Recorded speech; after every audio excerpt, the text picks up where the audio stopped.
江寒生，我需要一个解释。我认错人了。你认清谁了？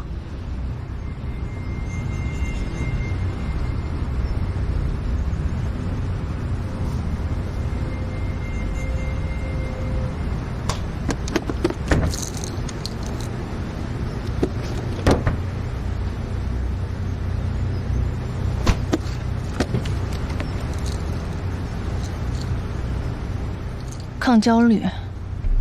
那你为什么吃这个，还长期放在车上？我不是犯人。我没有把你当犯人，但我不希望我亲近的人在欺骗我。你不想说的事情，我可以不问，但我想知道，你刚才推严彬的时候，你到底在想什么？保护你。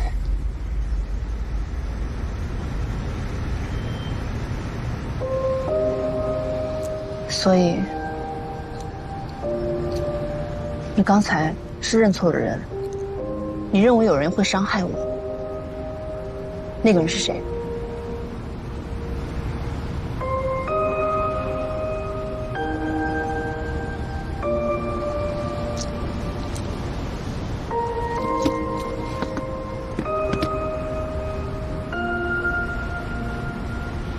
周晴，我以前执行过一些特殊的任务，容易精神紧绷。你之前在省厅，不只是研究员吧？不然他们不会让你去执行特殊的任务。你也在一线干过。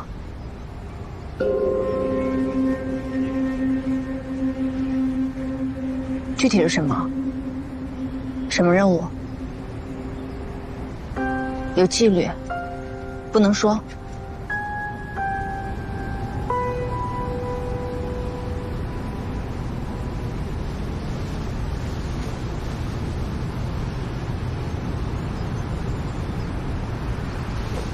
周晴，我不会伤害你，也不会伤害无辜的人。不要怕，好不好？我怕什么？是我还不够了解你，江寒生。我前段时间才知道你在省厅待过，省城里的大案子多，一线的工作不管是在哪儿，都是一样的危险。我懂。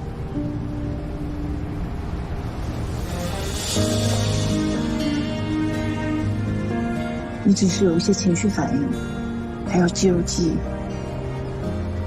我能理解。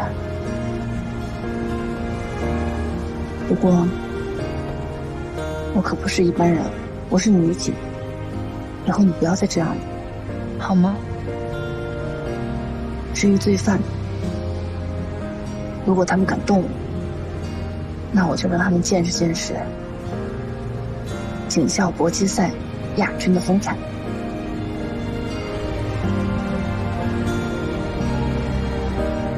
周晴，这是你第一次主动抱我，是吗？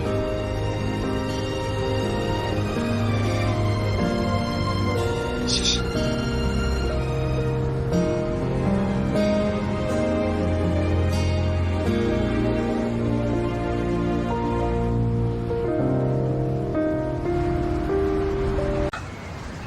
小五，你现在在哪儿？我现在在现场呢。身边有人吗？我现在一个人，怎么了？你现在找一个没人的地方，就你自己，别带任何人。我现在就是一个人，赶紧说吧。确定？三哥到底怎么了？你这样弄得我还挺紧张的。你之前让我帮你打听的，帮姚卫海的那个仙女，我查到了她的名字，是你丈夫江寒生。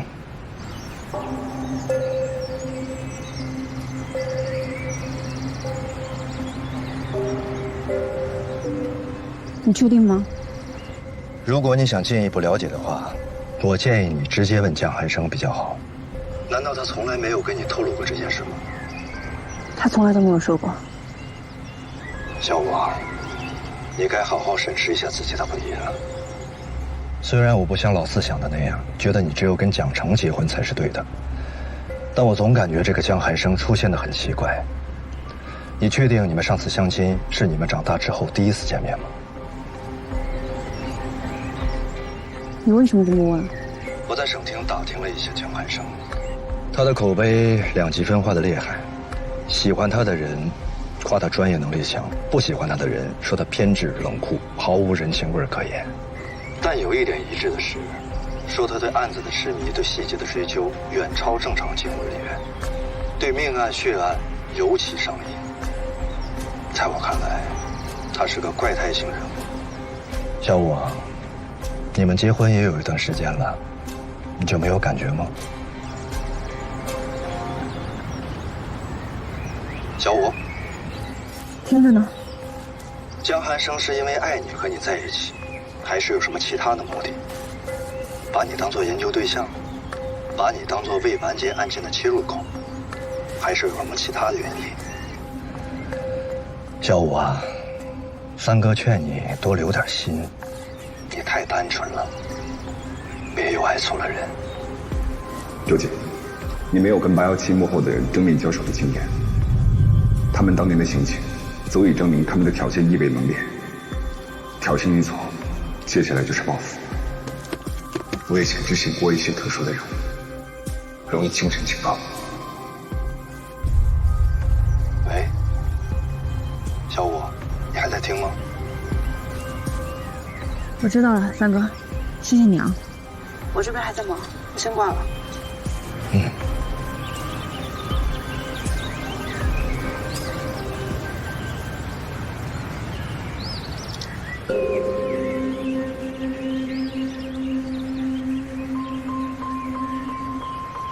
那天你打电话来告知你丢失了那块怀表，我就确定这个案子不简单。凶手杀人都是其次，他的主要目的是要向你示威，他就是想告诉你，他来找你了。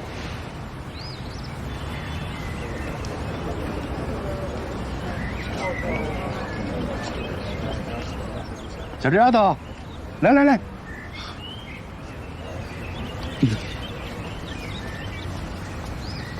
有什么发现吗？现场已经勘查完了，我们会进一步的去排查受害者的周围的社会关系，以及这些监控摄像头，尽早的确认他的行踪。王老师，还有什么您觉得需要做的吗？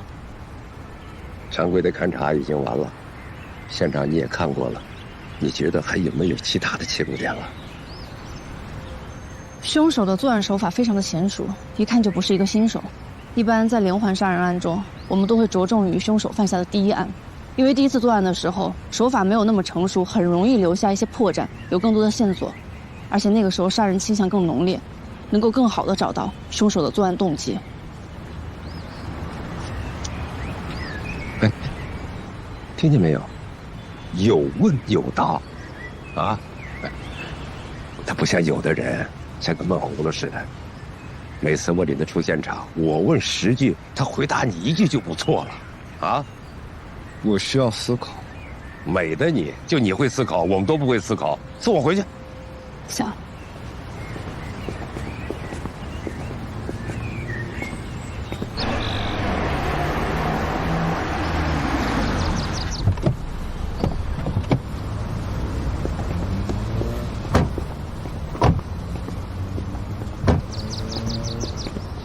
王老师，调查结果出来了，我第一时间给你。好，我上去了。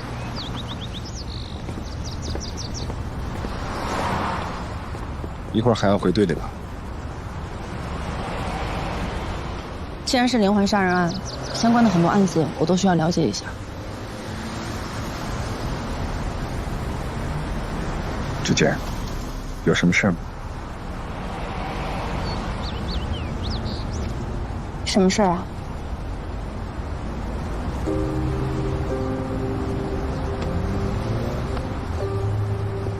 我怎么了？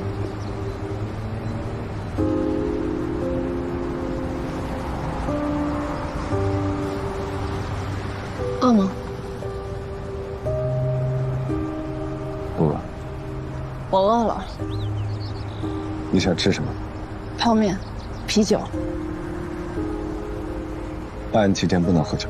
你问的是我想吃什么？一起随便吃点吧，正好我有事想问。上车。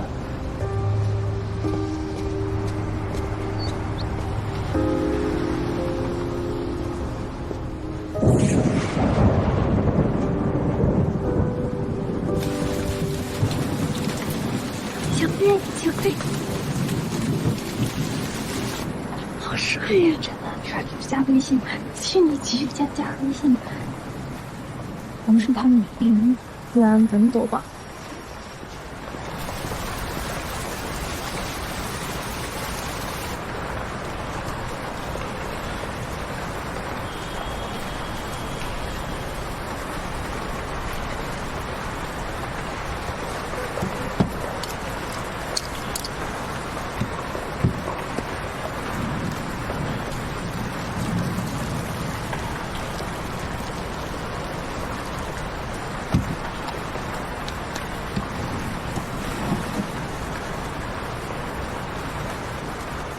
还是喝酒吧。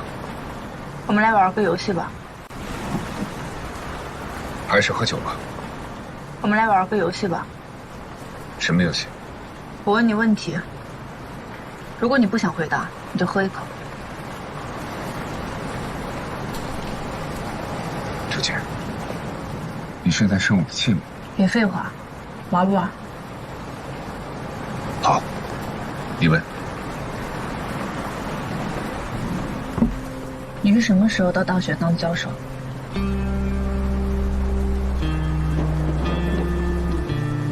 ？3年前。又是什么时候离开的省厅？大概5年前。你这么碰巧的到我们队里当了特聘专家，没那么简单吧？朱姐，我不是你的犯人。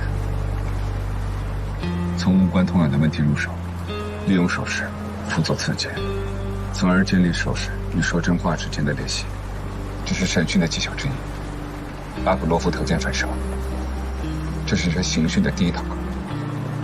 朱姐，别这样对我。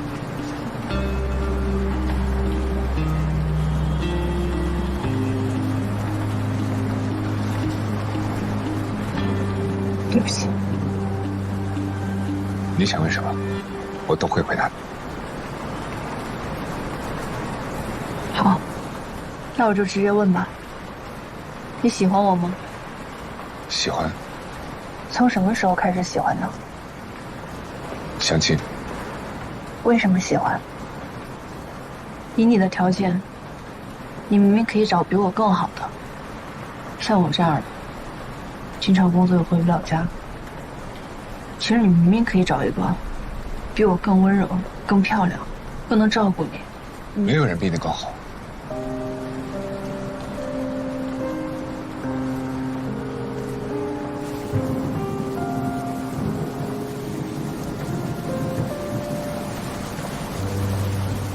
那你跟我结婚，到底是因为喜欢我，还是有其他什么目的？你早就参与侦查了。其实不用我跟你说我哥的事儿，你全都知道，对吗？是谁和你说？谁说的不重要，我说的没错，是吧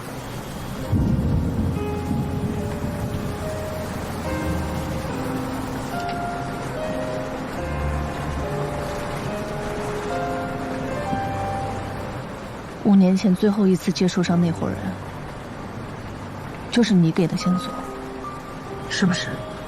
周姐，你不公平，这是同一个问题。你可以不回答我的问题，那你就继续喝，但我必须问。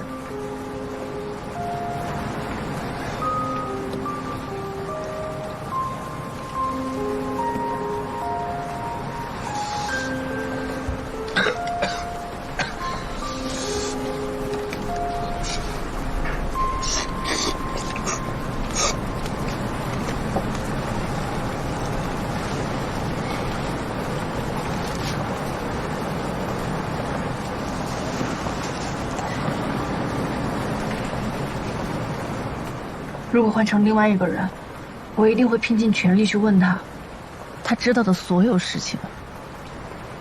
可是当我知道这个人是你，我第一时间想的不是这些，我关心的是，你到底是因为什么原因留在我的身边？为什么这件事情你从来都没有跟我讲过？你到底在瞒什么？哲姐，江寒生，千万不要骗我。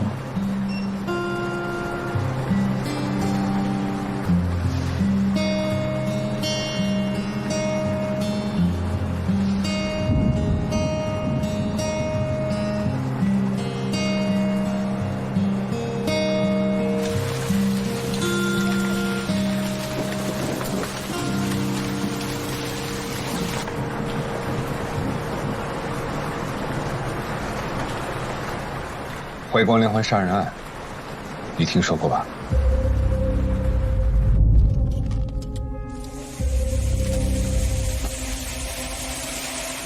当年在怀光市，短短3个月间，接连有3名女性在自己家中被害身亡。3起案件最醒目的共同点是女死者都穿着鲜艳的红裙子，躺在散落着玫瑰花花瓣的床上。致命伤是腕部割伤，伤口系着蝴蝶结，由于失血过多，导致死亡。老师就在怀光市的刑侦支队工作。起初他的侦查思路特别注重第一起案件的调查，想从起点入手，尽快找出杀人一事背后的动机。尽管投入了大量的警力检索、排查各类型小猫贼，有前科的嫌疑犯抓了一大堆，都没有获取实质性的突破。那有人员范围的锁定吗？很难，因为现场缺乏可供痕检的痕迹留存，也没有采集到有效的指纹。这个人反侦查能力这么强啊！你们有做犯罪人物的侧写报告吗？当然，但是当时的犯罪侧写还没有成熟到可以直接运用在调查当中，并没有获取重视。就在警方一筹莫展的时候，有一个自称是凶手的人投案自首了。自首了？是一名会计，叫陈丽。怀光连环杀人案在当年之所以能结案，就是因为陈丽自首。警方带着陈丽指认犯罪现场，他非常清晰地描述了自己的犯罪过程，口供细节与案发现场的情况都能一一对应。动机呢？说是不满前妻出轨，才会连续杀人泄愤。犯罪细节没有披露，那只有凶手最了解作案的过程，那凶手就是他了。唯一有一处 bug， 在第一起案件中，法医从死者的身上提取到了精斑残留，经过 DNA 的鉴定，并不属于陈丽。那这是很大的疑点了。当时给出的解释是，死者在被害前与其他的男人有过性行为。这个疑点还没有经过细究，就结案。这也太武断了吧！你跟老师的反应一样。听说他当时冲进了支队长的办公室，差一点把桌子掀了，不让支队结案。我都能想象出来老师是什么样子的。但是当事人并不承认。可是没办法，陈丽出现的太是时候。那王老师认为罪犯应该是什么样子的呢？怀光当地人，单身独居的中年男子，没有固定的工作，但是有一定的财力，或善于言谈，或相貌端正。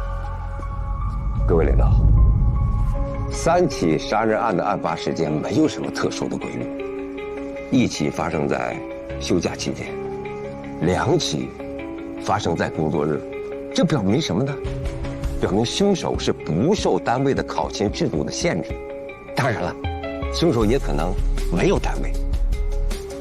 从凶手选定目标到杀害目标的整个全过程中，没有出现过明显的反抗和挣扎的迹象，被害人的身上也没有束缚伤、防御伤。现场我们也勘察过了，门窗完好无损呐。这说明什么？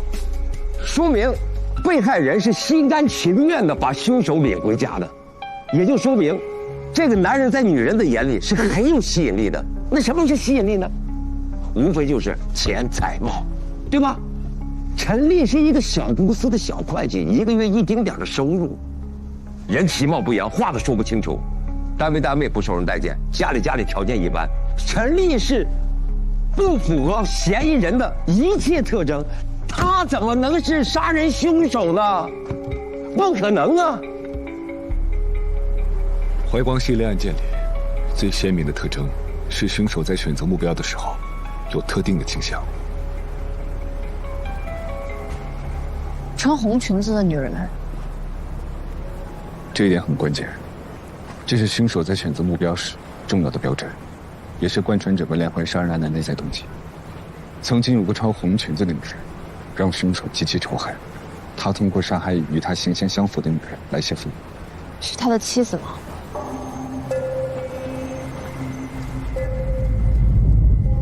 我所了解的情况大概就是这样，其他的我也不太清楚了。我能看看你家的衣柜吗？哦，好的，谢谢。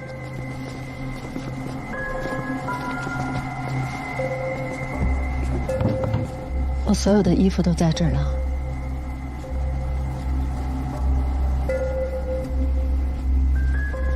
你穿红裙子吗？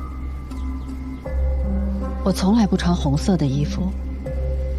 老师去找过陈丽的前妻，结果是一个传统朴素的女人，衣着打扮也近乎于保守。她说她从未穿过红裙子，更没有出轨。与陈丽离婚也仅仅是因为两个人的性格不合。那不就能证明他是撒谎了吗？不就可以翻案了吗？老师还没来得及把报告呈上去，陈丽就死了，肝癌，拘留期间就死了。那我有答案了。是猜测，不是答案。我们都有猜测。陈丽也许是在替人顶罪，凶手把作案的细节都告诉了他，然后让他去自首。在没有证据之前，猜测永远只能是猜测。陈丽死后，确实再没有发生过类似的凶杀案，而且犯罪侧写一直停留在理论的阶段，一直以来都只能作为调查的参考。有时候真相会证明理论的完全错误。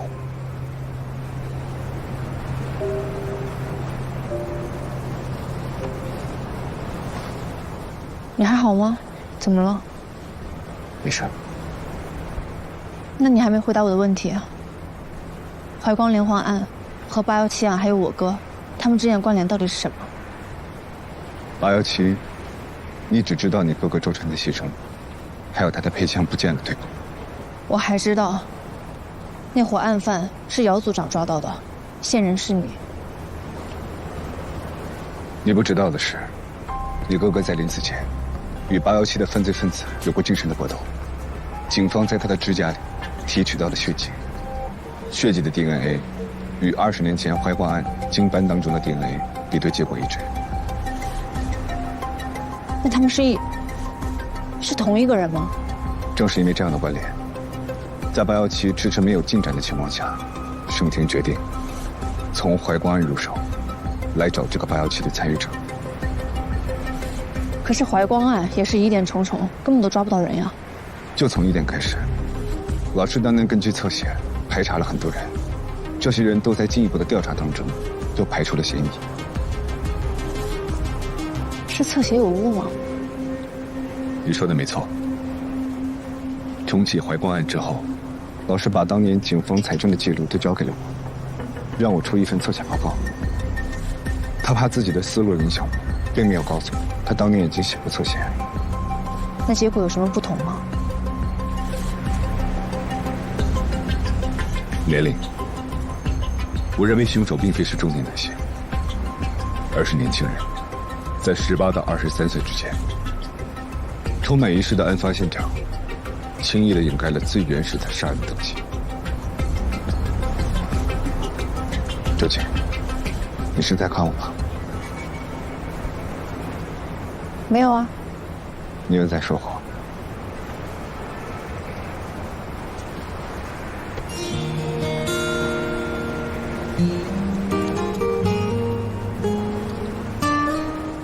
你怎么了？喝瓶可乐把自己喝醉了？不是可乐，是海鲜。我海鲜。啊？海鲜味的泡面，你都过敏了？不至于吧？这没来得及告诉我。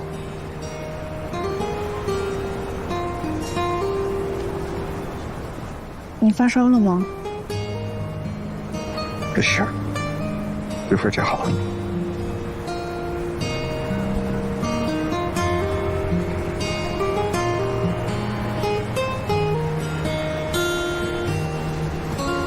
走吧。要是有事儿，一定告诉我。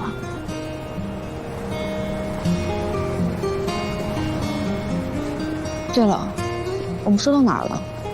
哦，犯罪动机。所以你的意思是，不管这个凶手把现场布置得多么花里胡哨的，他的原始犯罪动机还是强奸。性欲性，动机犯罪。当年既然凶手能让被害者主动带他回家，说明他具有一定吸引女性的能力。按道理，他不缺女人，让他在性欲上得不到满足的情况会有两种：第一，他有性功能障碍；第二，他和女性接触交往的方式与正常男性差异较大。但是第一种已经被我们排除掉了，因为当年在女尸体体内提取到了精斑，所以我认为应该是后一种情况。女人带他回家不一定是因为他有魅力，也有可能是他激发了女人的保护欲。中年男性很容易让女人有天然的防备心，但是年轻人在这一方面有优势。你还好吗？就快到了。结合痕检报告，我判定他是体型较小、身材羸弱，看上去并没有很大力气的年轻男性。出现时极其弱势。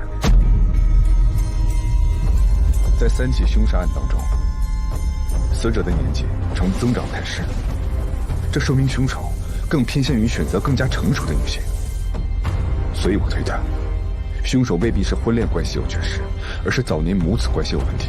单亲家庭，由母亲独自抚养长大，有非常严重的心理问题，而且他很有可能遭受过母亲的背叛、抛弃和折磨等，导致人格扭曲，迷恋女人的同时又极度仇视女性。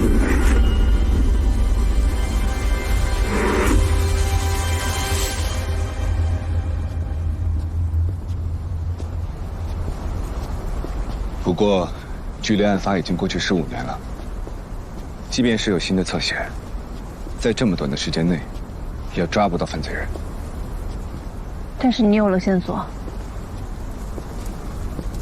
真正的凶手不是陈琳，是戚言。夕颜，就是那个捅了我哥10几刀的人。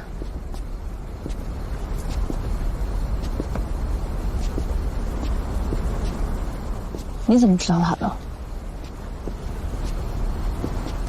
了解犯罪人的性格弱点，就知道怎么激怒他。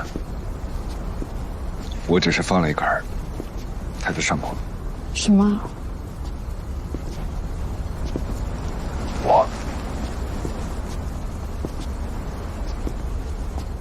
他亲自现身，请我回去做客。然后呢？然后就把他抓了，有惊无险。我跟姚组长提前做过准备，他也算是来得及时。你说的好像很轻松一样。就是在那个时候，姚组长带人端了他们的藏匿窝点。不过现在看来，很明显，他有一个不小的团伙在背后。那戚言呢？死了。猜到了。那个时候作为家属，他们告诉我们的，是行凶者至少有2个人。一个伏法了，一个拿着配枪跑掉了。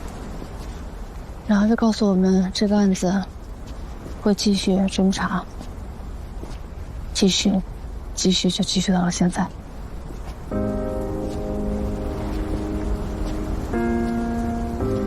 周姐，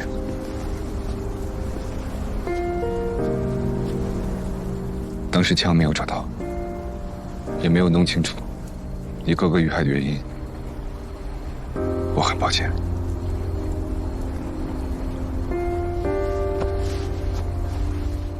你有什么好抱歉的？我其实没有离开省厅的刑侦组队，大学教授这个身份，也是为了隐藏警察的身份。我不会放弃。原来你一直是警察。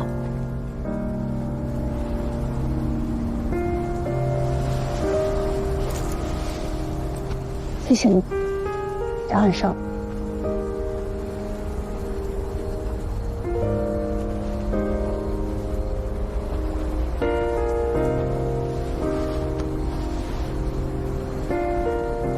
那你再跟我讲讲呗，那会儿你是怎么激怒他的，用了什么方式？好像不记得了。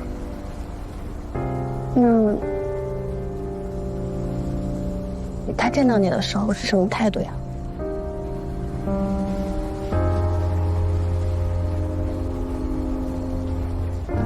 他跟你说过什么呢？你们都已经到了你死我活的地步了，他总该说点什么吧？也不记得。你怎么什么都不记得了？那你记得什么？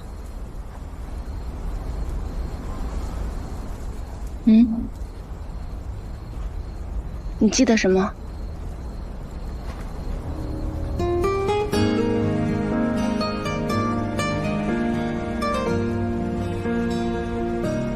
记得周姐。